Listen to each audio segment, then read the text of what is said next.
everybody, and welcome to episode 3 of my driver career mode, driving for the Williams team on our way up the Mercedes Young Driver Academy ladder.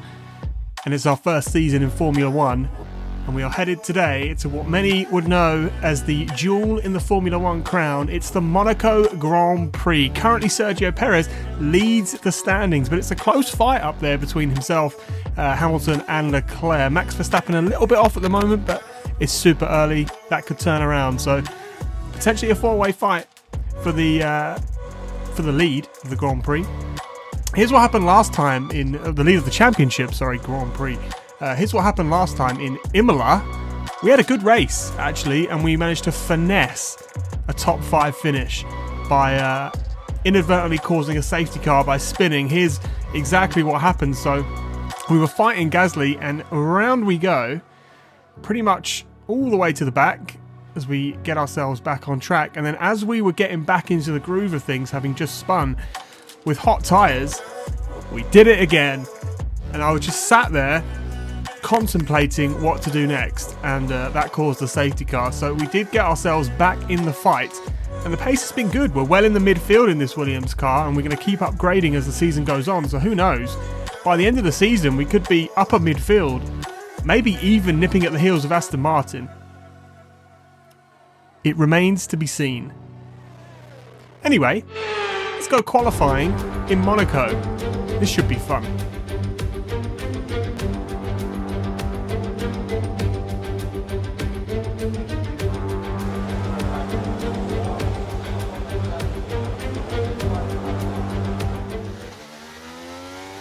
We go then to start our first flying lap around the streets of Monte Carlo.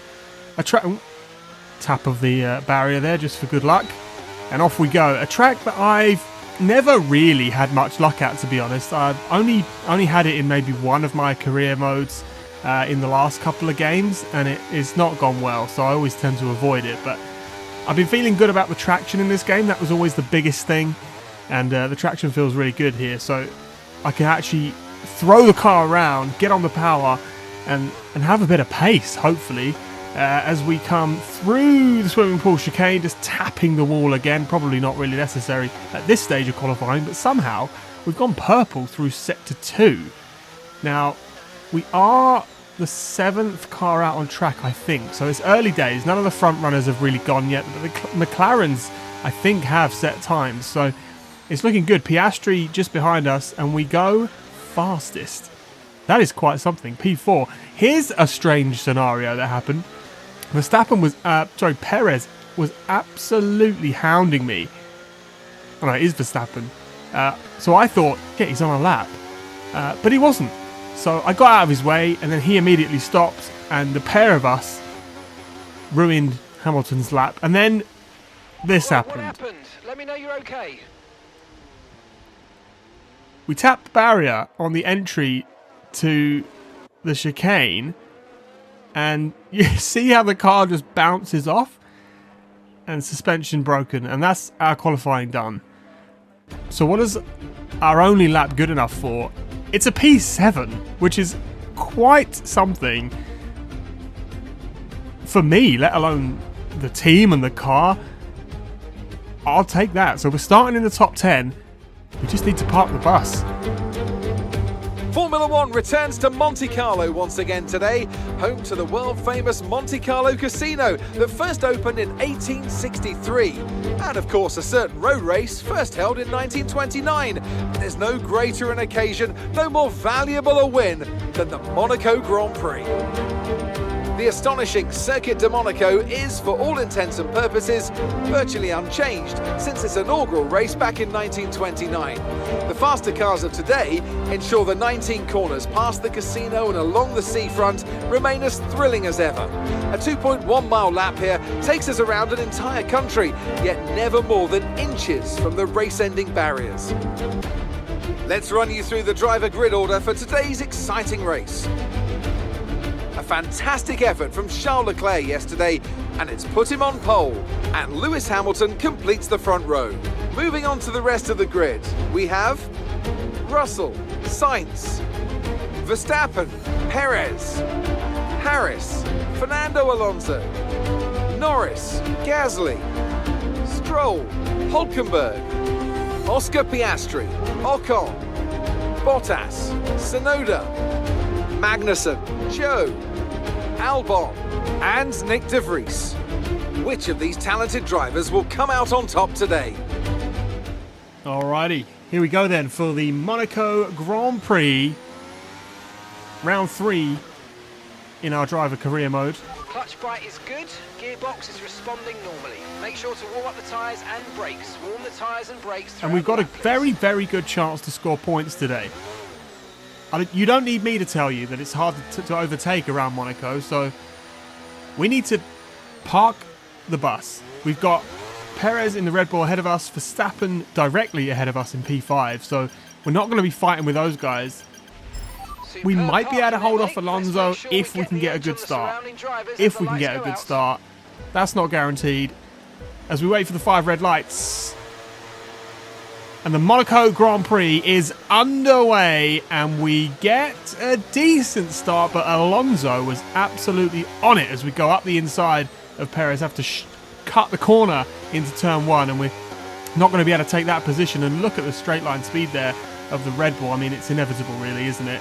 We are in a Williams and Perez is in a Red Bull. There's not really a competition, so we just push as hard as we can on the first couple of laps, see what we can do, and then we park the bus from there. Into the chicane then for the first time. Hamilton out in front from Charles Leclerc. George Russell in behind as well. Good start from Mercedes and a good qualifying session as well. They've been very, very good in this career mode so far. They have won a few races. I think they won last race. I say a few. This is only round 3. They've won a race for sure. So looking very, very good for Mercedes at the moment. Could this be the year that Lewis gets his 8th? We'll find out. This is a cool camera shot, by the way. This is very, very much a new thing for this game as we head through the swimming pool and into Sector 3. We're just going to have to take P7 for now, I think, because we're not going to find a way past these guys ahead. So we're just going to settle in. They're probably going to start to pull away, and yeah, we'll do what we can. You can see there, look, 2 seconds is the gap already. So we've already sort of let them get away, but we've got a yellow flag somewhere. Can't quite see what happened there. Looks like one of the Aston Martins might be out as we head through, and 2.8 seconds now the gap. So the front runners are really, really just running away. And Alonso is probably getting frustrated here, being sat behind me. As I say that, he sends one in Raskas up the inside. Let's have another look at that. Here he comes in, right on my gearbox as we come out into the final sector, and he just thinks, I've had enough of this, I'm going for it, and we bang wheels. No damage done, thankfully, and well, we're down into P8, which is unfortunate. Now Norris is nipping at our heels. Is he going to go for a similar move? He does hit me. There was contact there for sure as we get a little bit oversteery on the exit. I don't think that was of my doing on this occasion. So Norris is also getting frustrated. Alonso's 10 seconds up the road now, and we're only on lap 9 of 20. So it was probably inevitable. I just didn't expect it there. So good to see the AI aren't afraid to pull off a ballsy move or two on occasion. But we've got Leclerc in the pit lane, which could mean we hold them up because we're on the hard tyres. So if we get up to turn 1 before they come out, Leclerc is stopping now. we could find ourselves. There he goes. That is Leclerc. Okay, we're approaching the pit window. You're going to be on soft. Hamilton's pitted and come out way ahead of us. Leclerc 1 and a bit seconds. And coming out of the pit lane now is George Russell. This is going to be very tight as we come up the hill. We're going to try and make a move past him. Yes, we are. Thank you very much. We've got warm tyres. But he's not letting this go, obviously. He doesn't want to lose time by being stuck behind us. And we're side by side the entire first sector. As we come round, we're just going to squeeze our way through. And we are going to get ahead of George Russell. So up into P5 for now. But don't forget, we haven't made a pit stop yet. We are going to have to do that at some point. I think the plan is to go medium soft. So we're going to run these hards probably until lap 13 possibly. Maybe even come in at the end of this lap. But Into the chicane we go. Very, very messy. And I short shifted up into 5th, which I did not mean to do. It's a bad habit from F122. And that's given George Russell everything he needs to stick his nose in. But we're going to be stubborn about this. I'm enjoying being on the podium at the moment. It's not going to stick, I know. But, you know, we take what we can get. Into the pit lane we come then. End of lap 12. We're going to lose pretty much all those positions and probably end up back P7 for now, at least. P8 at the moment. So it could be... we might be out the points by the time we come out the pit lane, although a lot of other people are in the pit lane as well. So good job from you and the crew there, mate. Gasly behind. Here comes Norris. So we have lost that place to Norris, and Hulkenberg goes through. So down into P10. Where's Bottas? He's half a second behind. We're going to come out ahead of him. So just about in the points is good. It's good for me. It's Hulkenberg again. If you remember him from Imola, he just dived out the way for us there. So maybe he'll do the same again. We'll see as we get up onto the curb. I don't think he is he? Oh, we hit him there as well. We got a warning for a collision, which seems a bit harsh, but is what it is. Can we send one down the inside into the chicane? Let's see. If we come out the tunnel, are we going to do it? Yes, we are. Late on the brakes, down the inside. Little bit of contact as he hops over the curb. No warning that time, and we don't get the move done. So we're going to have to accept that this is going to be a difficult overtake, and maybe we can do it into turn 1. Through sector 3 we go. Into Rascasse, maybe? Nah. That's a difficult overtake to make, because if you get it wrong, you're having a crash. That's probably true of most overtakes around here, to be honest. But look at this overspeed we've got with the DRS down the inside into turn 1. Just about got it done.